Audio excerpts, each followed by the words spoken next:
Hello everyone, I welcome you all in this new lecture of our machine learning series. कैसे हैं आप लोग? चलिए आज की कहानी शुरू करेंगे जैसे हमेशा शुरू करते हैं कुछ लाइंस के साथ। Learning fast is risky, learning right is powerful.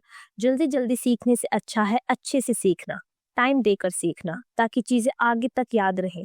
तो चलिए बातें होती रहेंगी, आज के टॉपिक्स को देखते हैं। टॉपिक्स टू बी कवर्ड, तो ये है वो टॉपिक्स जिन्हें हम आज कवर करने वाले हैं।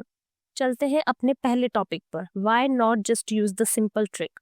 अब जैसा आपको याद होगा लास्ट लेक्चर में हमने पढ़ा था सिंपल ट्रिक, जिसकी हेल्प से हम लाइन को डेटा पॉइंट से पास करवाने के लिए उसके वेट एंड बायस चेंज करते हैं। अगर आपको याद हो तो हमने उसमें 4 केसेस पढ़े थे। अभी हम देखेंगे कि सिर्फ वो ट्रिक ही काफ़ी क्यों नहीं है, या वो ट्रिक ज़्यादा यूज़ क्यों नहीं होती। अब कहोगे कि जब यूज़ नहीं होती तो पढ़ा क्यों? कॉन्सेप्ट बाबा, कॉन्सेप्ट बनाने के लिए। हाँ तो देखो, क्यों नहीं यूज कर सकते सिंपल ट्रिक को। फर्स्ट, लिमिटेड इफिशियंसी, ये हर जगह काम नहीं करती, कई बार ये ट्रिक फेल हो जाती है। Next is, can we choose better values.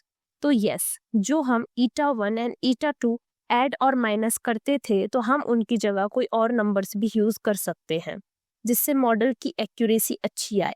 Next is, too many cases to handle.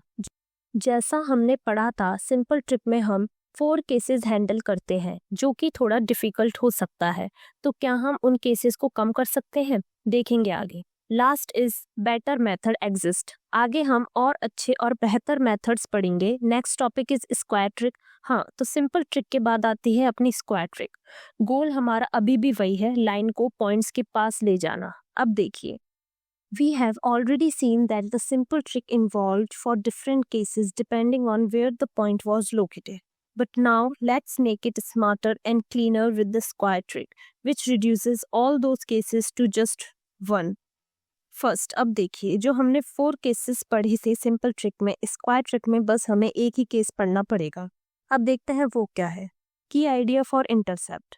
अब ये तो क्लियर है ना कि चेंजेस तो weight means slope and bias means intercept में ही होंगे। पहले देखते हैं इंटरसेप्ट को कैसे चेंज करें। Instead of 4 rules we will just use one formula to decide how to move the line. We figure out how far off our production is by calculating the difference between actual price and predicted price. So we get this difference, P minus P hat. तो देखिए, सबसे पहले हम जो value predict की है और जो एक्चुअल वैल्यू है उसका डिफरेंस फाइंड करेंगे और उस डिफरेंस को डायरेक्ट इंटरसेप्ट में ऐड कर देंगे, जिससे लाइन ऑटोमेटिकली उस पॉइंट पर एडजस्ट हो जाएगी। और आगे देखते हैं कि ये सब कैसे होगा। How this helps to translate line. First, if the point is above the line, that means P minus P hat is positive. Second point, if the point is below the line, then P minus P hat is negative. To adding this value directly helps us move the line towards the point.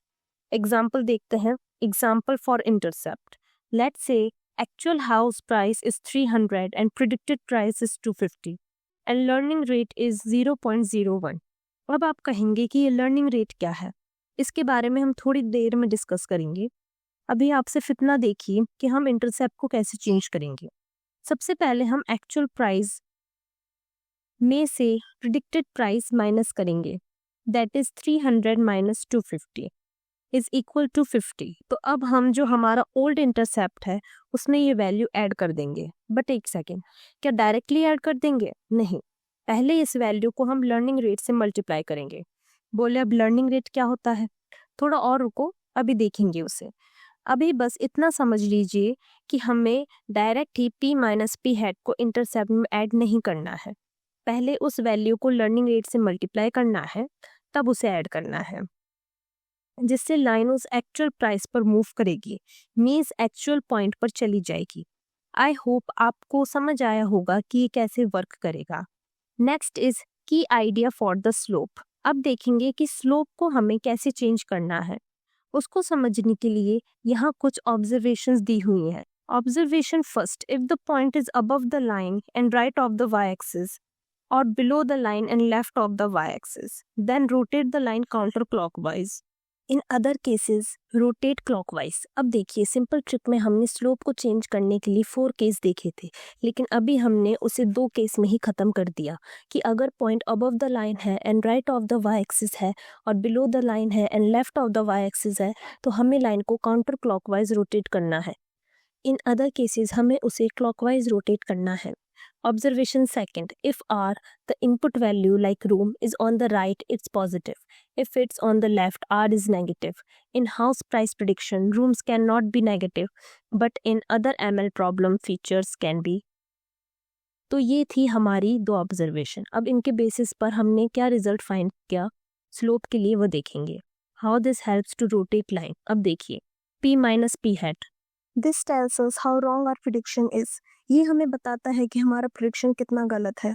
तो अगर P minus P hat positive है that means prediction बहुत कम है, लेकिन अगर P minus P hat negative है that means prediction बहुत ज़्यादा है। नेक्स्ट है R. It tells us how much influence that input had on the prediction. ये हमने पहले ऑलरेडी डिस्कस किया हुआ है। Now next multiply both R into P minus P hat. This has determined how much to change the slope based on both the size of the error, the size of the input. अब क्या इसे directly add कर देना है slope में? नहीं, इसमें भी हम सेम पहले इसे लर्निंग रेट से मल्टीप्लाई करेंगे, देन इस वैल्यू को स्लोप में ऐड करेंगे। आपको ये समझ आया? इसमें हमने आज तो लिया। देखिए आज से हमें पता चलता है कि इनपुट का साइज कितना है, दैट मीन्स इनपुट कितना अफेक्ट कर रहा है प्रिडिक्शन को, इसलिए स्लोप को उस हिसाब से चेंज करने के लिए हमें इसमें R से भी मल्टीप्लाई करना पड़ेगा। एक एग्जांपल देखते हैं। Example for slope, given number of rooms is equal to 5, actual price P is equal to 550, predicted price P hat is equal to 500, learning rate is equal to 0.01। अब देखिए पहले हम P माइनस पी हैट करेंगे, इसका answer आएगा 50। अब इसमें हम R को मल्टीप्लाई कर देंगे, that means number of rooms को। 5 इंटू 50 इज इक्वल टू 250। अब इस पूरी वैल्यू को हमको लर्निंग रेट से मल्टीप्लाई करना है। 0.01 into 250 is equal to 2.5, so we add 2.5 to the current slope. Result, the line becomes steeper, helping it better predict higher prices for more rooms. I hope आपको ये समझ आया होगा।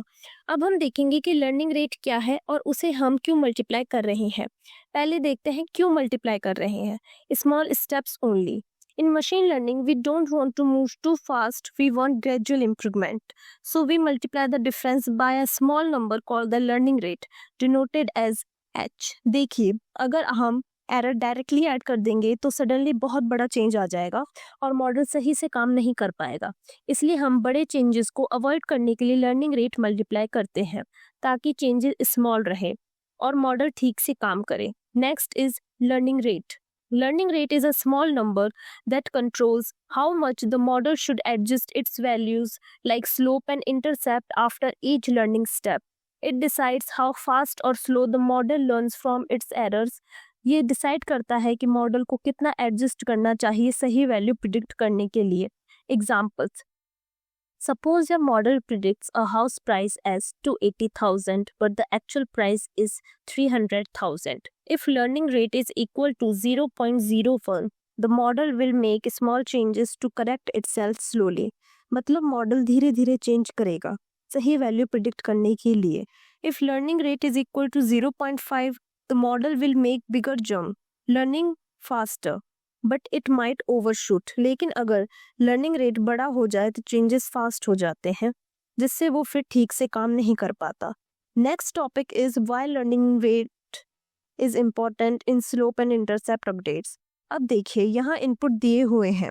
R is equal to 4 rooms, P is equal to 500, P hat is equal to 400, P minus P hat is equal to 100 and learning rate is equal to 0.01. अब देखिए अगर हम learning rate use नहीं करते तो मॉडल पर क्या effect होगा। इंटरसेप्ट में हम ऐड कर देंगे 100 जो कि 200 हो जाएगा एंड स्लोप में हम पहले 100 इंटू 4 से मल्टीप्लाई करेंगे, देन उसे स्लोप की पहली वैल्यू जो कि 50 थी उससे ऐड कर देंगे। अब देखिए जो वैल्यू प्रिडिक्ट हुई है प्राइस की वह हुई है 2000। इस तरह से जो प्रिडिक्टेड वैल्यू थी और जो एक्चुअल वैल्यू थी न्यू वैल्यू उससे बहुत ज़्यादा बड़ी है। ये कह सकते हैं कि बहुत दूर है। तो अगर हम लर्निंग रेट यूज नहीं करते तो मॉडल सडनली शूट कर जाएगा और हमें गलत रिजल्ट्स देगा। Next is with learning rate. अब देखिए, इसमें हमने इंटरसेप्ट को 100 प्लस 0.01 इंटू 100 किया है।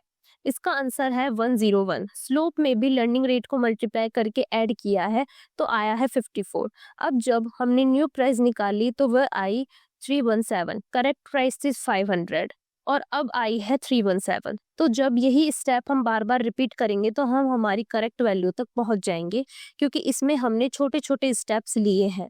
बट अगर हम लर्निंग रेट रिड्यूस नहीं करेंगे तो हमारा मॉडल अनस्टेबल हो जाएगा, जिससे वह कभी भी सही वैल्यू प्रिडिक्ट नहीं कर पाएगा। इसलिए हम लर्निंग रेट यूज करते हैं। नेक्स्ट है कोड फॉर स्क्वायर ट्रिक। इसे हम प्रैक्टिकल करते वक्त देखेंगे। नेक्स्ट टॉपिक है एब्सोल्यूट ट्रिक।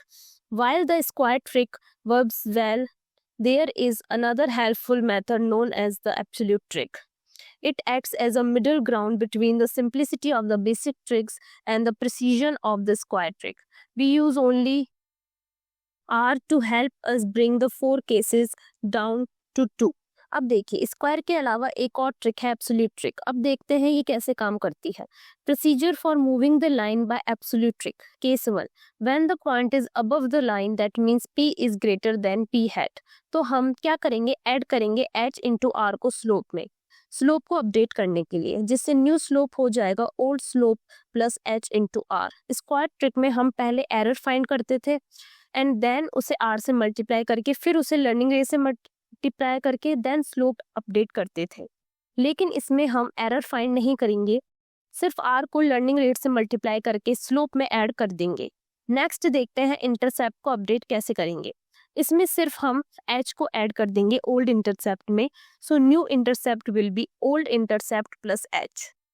स्क्वायर ट्रिक में पहले हम एरर फाइंड करते थे, उससे H को मल्टीप्लाई करते थे एंड देन इंटरसेप्ट अपडेट करते थे। बट इसमें हम डायरेक्टली लर्निंग रेट को इंटरसेप्ट से ऐड कर देंगे और इंटरसेप्ट अपडेट कर देंगे। ये सब करना है जब पॉइंट लाइन के अबव हो, मींस P ग्रेटर देन हो P हैट के। Case 2 is when the point is below the line, means P is less than P hat। इसमें हम स्लोप को अपडेट करने के लिए H इंटू R को ओल्ड स्लोप से माइनस कर देंगे और इंटरसेप्ट को अपडेट करने के लिए लर्निंग रेट को इंटरसेप्ट से माइनस कर देंगे, जिससे हमारी जो फाइनल अपडेटेड लाइन होगी वो होगी P hat is equal to new slope into R plus new intercept. I hope आपको समझ आया होगा कि हम कैसे दोनों ट्रिक्स के स्लोप एंड इंटरसेप्ट को अपडेट कर रहे हैं। इसका हम प्रैक्टिकल इम्प्लीमेंटेशन भी देखेंगे इसे और अच्छे से समझने के लिए। नेक्स्ट टॉपिक है कोड फॉर एब्सोल्यूट ट्रिक। तो ये दोनों कोड्स आप अच्छे से देख लेना, हम प्रैक्टिकल इम्प्लीमेंटेशन करते टाइम इन्हें ही यूज करेंगे। तो ये था आज का लेक्चर, उम्मीद है आपको समझ आया होगा। अदरवाइज आप कमेंट्स में डाउट पूछ सकते हैं। चलिए फिर मिलते हैं नेक्स्ट लेक्चर में, तब तक अपना ध्यान रखना। Bye bye.